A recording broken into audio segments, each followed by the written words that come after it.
good health, and of course, to your loved ones, to your family members, syempre good health.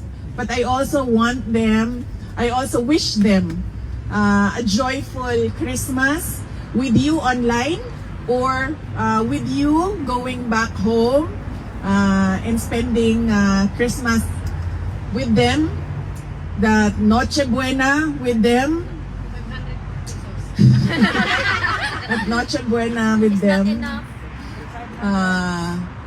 And their happiness that you are present in their lives. So yan yung wish ko sa kanila, a joyful Christmas with you.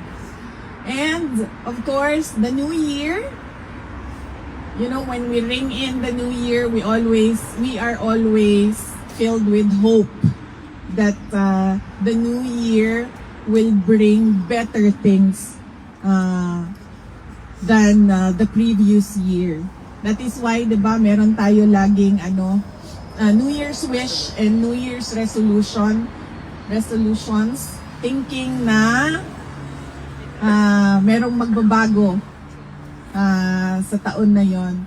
But we should always pray to God that it will happen for our country.